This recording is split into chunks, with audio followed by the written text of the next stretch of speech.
Welcome to First Reading, the Old Testament lectionary podcast for preachers, teachers, and all who wrestle with the scriptures. I'm Rachel Wren. And I'm Tim McNinch. We're coming up on the 9th Sunday after Pentecost, the lectionary date August 2nd, 2020. And we're looking at Genesis 32, verses 22 to 31, which is a doozy of a story. Mm-hmm. Kind of the climactic moment in the whole Jacob story.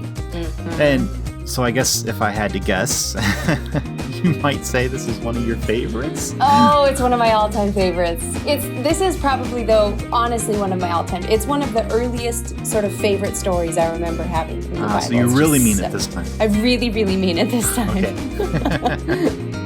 All right. Well, before we kind of jump into this moment in the story, can we fill in a bit of the backstory for people? Sure. We had a great conversation last week with Dr. Cameron Howard on Jacob and his marriage of both Rachel and Leah, who are sisters. And we jump over a lot of the rest of the story to get to this point. So just some quick little backstory here. Rachel and Leah have a battle of the babies for a couple of chapters where...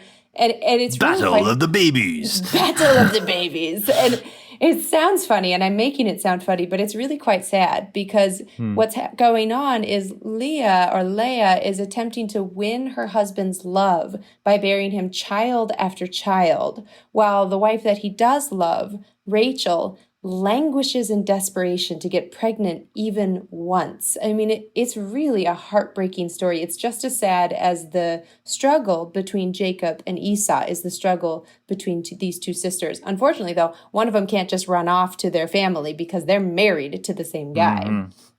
So the final outcome is that between Jacob, Rachel, Leah, and Jacob's two servant wives, Bilhah and Zilpah, the family unit grows by 12 children. At this point, it's not 12 sons, it's 11 sons and one daughter, Dinah. The 12th son, Benjamin, isn't born until later.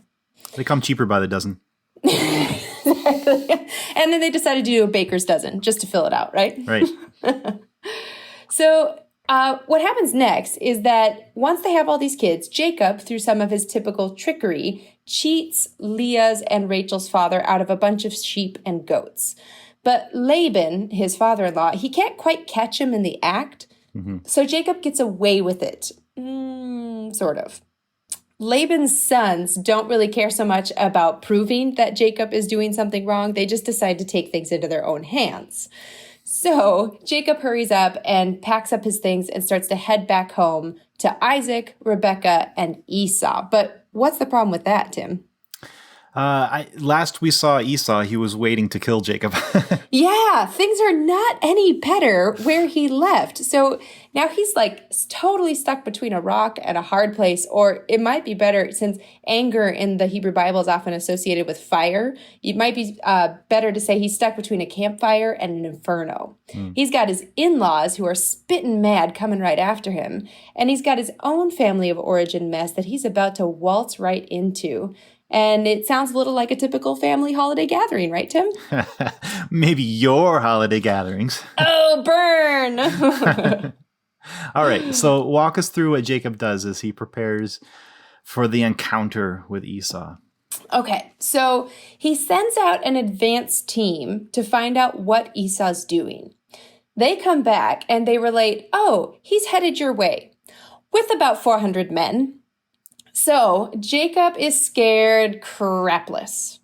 He goes into full-on strategy mode. He is doing his best to heal his way out of this, if we're going with the theme of Jacob as heel and grabber and trickster and all that stuff.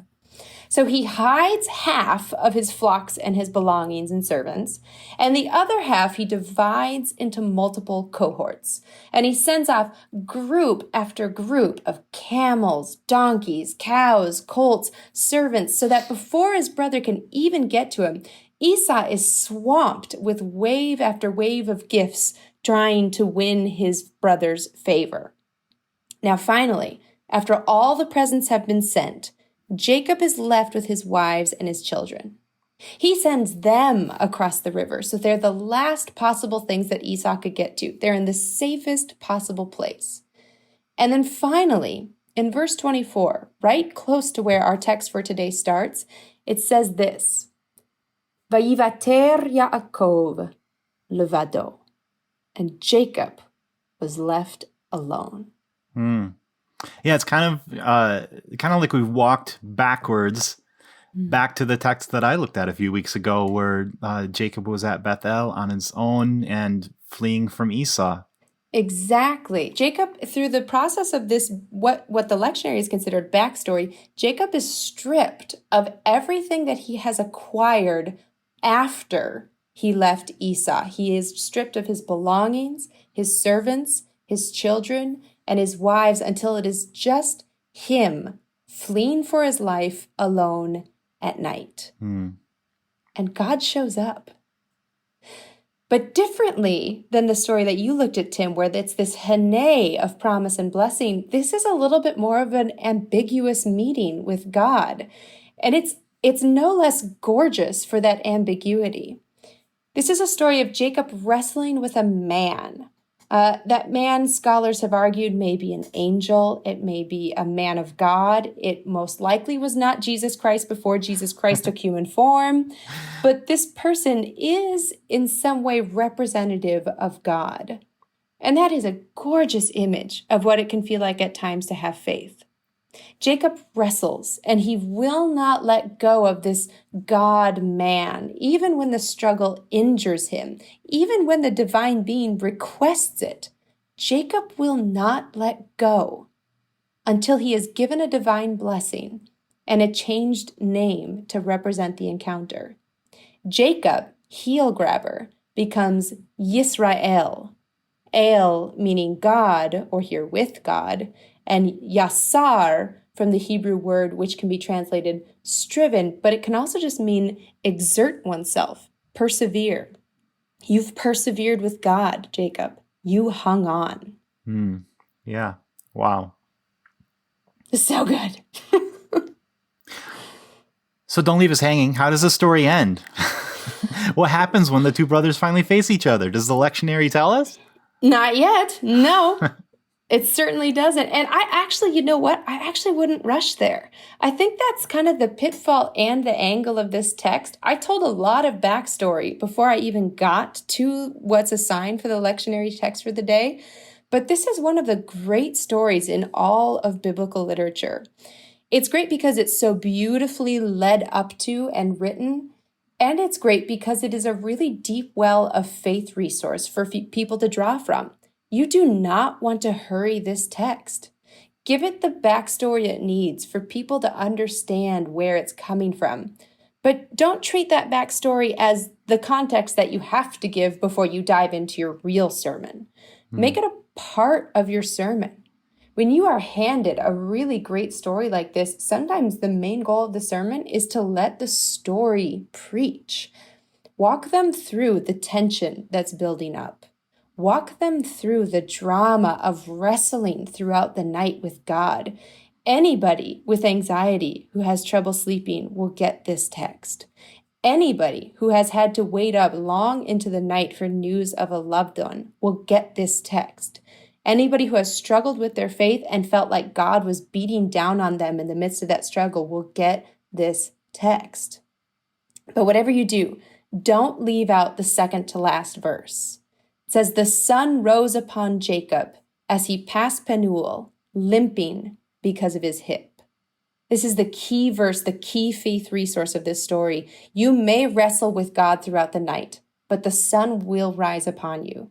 You may leave these encounters with God limping, but you will leave them with a blessing. You will leave them changed as Israel did if you can just hang on. Well, there's a sermon there. It's so good. It's such a good text. The whole text is a sermon. Well, preachers, I hope you will take that and let it preach. And that will bring us to the end of this week's episode of First Reading. Thank you, Rachel, for your work on this. Absolutely. Folks, you know that you can find all of our past episodes over at firstreadingpodcast.com. There are links to the lectionary there and to our guests and their work. We're so glad that you're listening to our podcast. And if you've gotten something from this, do share it with others. Let other people know what's going on over here at First Reading. We'd love to make these resources available to as many people as will find them helpful. Until next time, I'm Tim McNinch. And I'm Rachel Wren. Blessings upon blessings, preachers.